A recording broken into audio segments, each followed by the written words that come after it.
Started with the winners here with Wonder Wheel. Here we go. We have some owners coming in. Well, right now on the stage we do have Mark Casse, trainer of Wonder Wheel, and Tyler Gaffalione, jockey. So we'll get started. I'll start with you first, Tyler. The trip you had aboard are quite different from the Alcibiades, and just kind of take us through what happened leaving the gate and your entire trip to the wire. Things didn't really go as planned. We wanted to be a little more forwardly placed. She didn't get away too well. There was a lot of traffic going in that first turn. Everyone's trying to secure their spots. I got kind of pushed back, and she settled nicely going into the backside, got into a good rhythm, and spots just kept opening up when we needed them, and she did everything on her own. And that seemed extremely professional for a young filly, for a 2-year-old who really hadn't found herself in that position before. And we're watching a replay here. I don't know if you realize how close you were to that inside rail to make that move. Most definitely. Coming into the stretch, approaching the quarter pole, I was real close to it, but she didn't mind it at all. She's full of heart and such a tremendous filly. Well, now you have your first Breeders' Cup win, and here at Keeneland, a place for a lot of success. How does that feel? That's amazing. This has become my home. I love coming here every year. It's amazing. You've had a lot of titles here in Kentucky, but now getting that World Championship.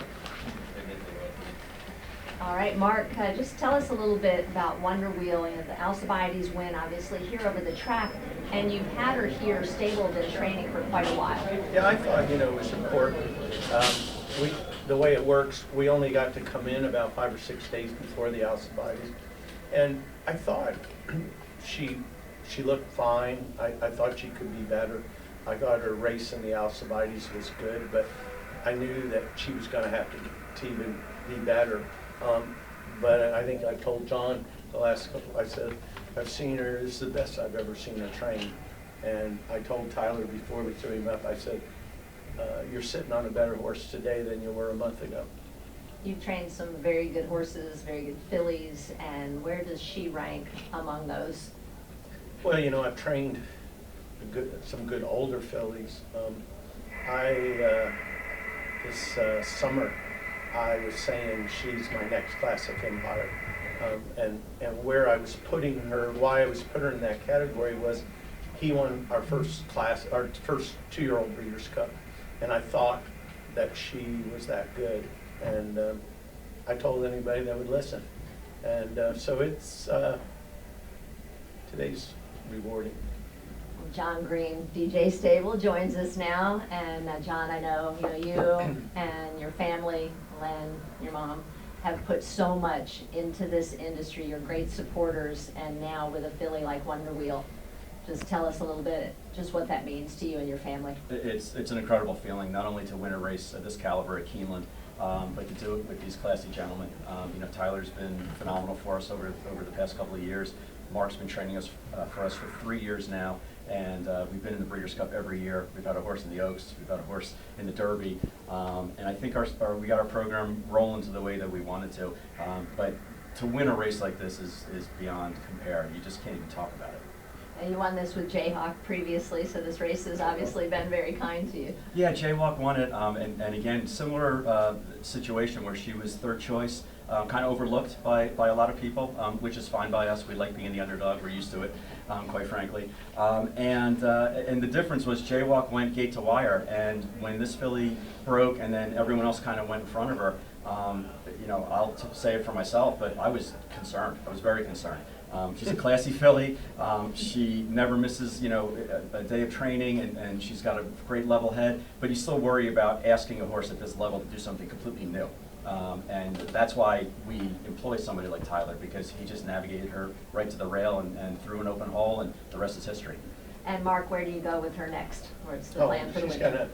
she's gonna go back to our training center in Ocala. That's where she started. We bought her, and then she went down, we broke her, and we're gonna sit and we're gonna plan on. Actually, Mark, we're going to supplement her into the phasic sale. Yeah. So we're right here, you know, we might as well Yeah, strike while the iron's hot. Hey, we're at Keeneland. Yeah, we'll talk about that. I'm gonna talk to Lois. Don't worry. But, yeah, so she'll go back there and we're gonna get ready to go and get an Eclipse Award. That's right, well, let's see, anybody here have some questions asked? Here you go, and just introduce yourself, please, and who you're for. Tim Wilkin from the Blood Horse. Mark, I heard you the talk over the summer at Saratoga when you were talking about this filly. As a 2-year-old filly, and you were really gushing with the accolades about her. When you do that, are you kind of going out on a limb? Oh, absolutely. Absolutely. I don't say it very often, so I kind of put a little pressure on myself, and there was a few times I said, now why did I do that? But, you know me, you've interviewed me 100 times. I tell you the way I feel, and that's the way I felt. I wasn't holding anything back. And to follow up, what do you think about her now as you go forward? I think I have to watch the replay, because it was, when we went to the first turn, I was like, oh boy, this is not good. And I was watching her with my binoculars, and I saw her weaving, and I thought it was her, but I wasn't sure. And I said to my wife, I said, is that her in front? Because I was acting like it was her. I had a camera right on me. I was like, they'll have a lot of fun at that. But I have to watch the replay. But 2-year-olds can't do what she did. It's just very difficult to come from out of it. She, on a scale of 1 to 10, 10 being absolute class, she's a 10. I've got a question. She wins the replay again also. Okay. I like that. Yeah, Jenny Reese, Kentucky HBPA, and Tyler, your trainer and your owner were concerned. Were you concerned on the first turn there, or did you not have time to be concerned? Didn't really have time to think about it. Obviously, it wasn't the position we wanted, but you got to adapt and make most of it. And she, like I said, she was there for me. And when Mark told you that this is a better filly than you rode a month ago, and you won the Grade 1 Alcibiades a month ago, what are you thinking? I was thrilled to hear that. I've been high on this filly since I first sat on her, and she broke her maiden, and she's been all class since then. Last race, I believe I said in the post-race interview that she kind of just got lost, was looking around quite a bit, and today she was all focused. I got to tell you a quick little story. This is what he thinks of her. So there was some issues. He had previously got booked. He was going to ride at Kentucky Downs, so he wasn't going to get to ride her in the spinaway. And as it turned out, 2 things happened. I had named Johnny Velasquez on, and they canceled at Kentucky Downs. He called and said, I'll come back, I'll ride her for free. I don't care, I just want to ride her. And I said, if you clear it with Johnny. And so 2 things happened there. That shows you how much he loved her and how classy Johnny Velasquez is, because he got off to let him ride. One more quick Do you have question. one- yeah, that's way premature, but Mark, you're not afraid to run fillies against boys. It's only a few months till we're nominating to the Triple Crown. Would you? I'm sure we'll be nominated, but that's your question. Yeah, you know me.